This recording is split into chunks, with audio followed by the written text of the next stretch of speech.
Russia or China sink the enemy carriers. New threats to aircraft carriers in the enemy today indicate that aircraft carriers may prove to be too vulnerable to operate in close enemy attack distances. The United States Navy began operating USS Gerald Ford, the first of 4 new aircraft carriers. The 335.2-kilometer-long vessel will eventually carry around 60 aircraft, including 24 F-35 Lightning fighters and 24 F/A-18 Super Hornet fighters.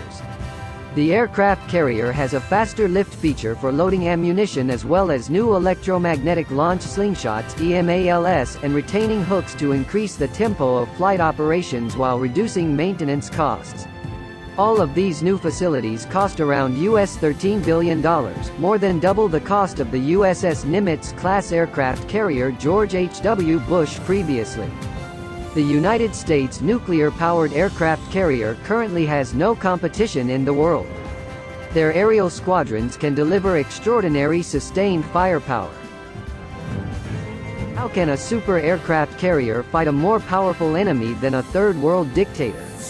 Advances in missile and submarine technology are questioning whether such large and expensive vessels can survive when operating very close to the enemy coastline. The striking distance of the attack was determined by a combat radius of about 1,126.5 kilometers from the aircraft carrier stealth F-35C, with a shorter distance for the Super Hornets. Refueling on an airplane might slightly expand that distance, although keep in mind the aircraft carrier squadron has only the simple ability to refuel itself with a Super Hornet tanker without using the support of larger ground tankers. However, sailing with a fleet of aircraft carriers (CSG) close enough for its warplanes to attack targets on the coast also puts the aircraft carrier at risk of targeting a variety of new dangerous weapons.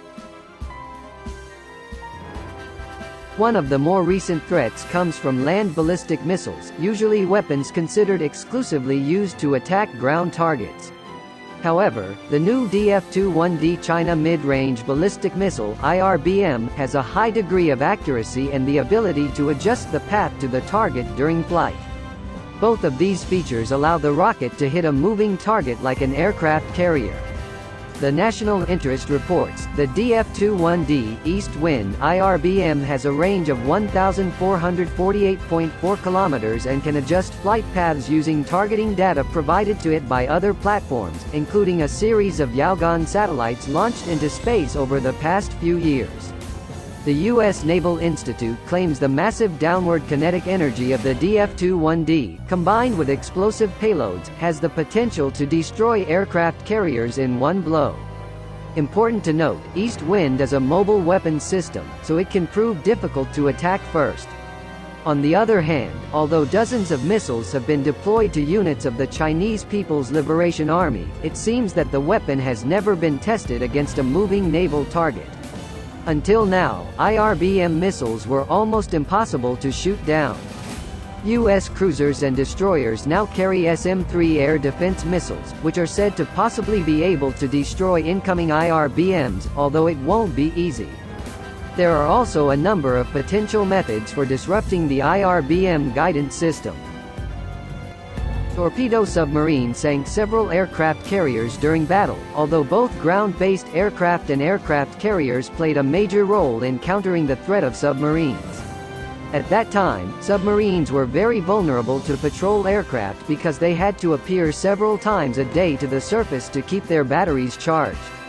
Even when hidden under the sea, submarines rely on noisy diesel engines, making it easier to detect sonar. New nuclear-powered submarines increased the endurance of submarines from a matter of hours or a few days to months at a time. Nuclear power also allows them to be much faster and quieter than diesel submarines. Other innovations such as anechoic tiles and teardrop-shaped hulls reinforce the trend of sonar stealth. This quiet technology reached its peak at the end of the Cold Battle, so that nuclear submarines collided with each other in 1992, 1993, and more recently in 2009 because of their inability to detect each other. Of course, aircraft carriers are always escorted by destroyers or frigates, specifically in anti-submarine warfare. In addition, long-distance maritime patrol aircraft and ship helicopters also help sweep the sea to detect enemy submarines.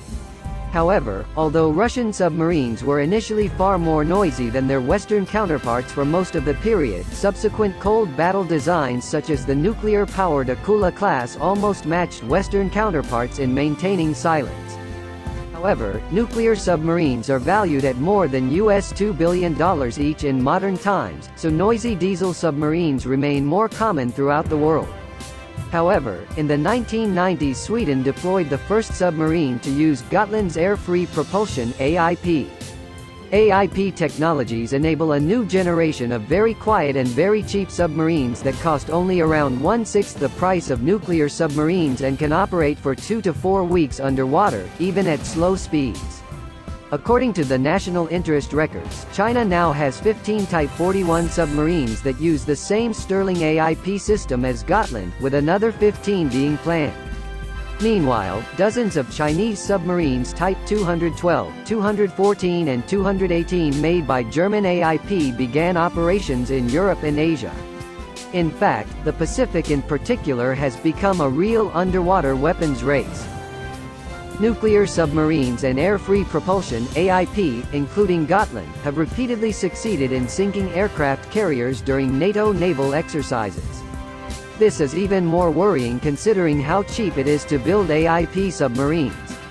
Besides being quiet, AIP submarines have the range and durability to hunt aircraft carriers in regional waters, even if most are not suitable for deep-sea operations. Another limitation: the submarine is much slower than the aircraft carrier they are hunting, especially when trying to maximize battery life, which forces them to rely more on ambush tactics. However, diving within the torpedo range of the aircraft carrier fleet is very risky. Some submarines are designed to hunt their targets from afar. Russian Oscar-class missile submarines, for example, are not too stealthy, but do not have to approach the surface guards of the aircraft carrier fleet thanks to the 643.7 km range of its P-700 Granite missiles that can be launched while underwater. The 10-meter-long missile traveled at supersonic speeds and was designed to network together to overcome defensive attacks.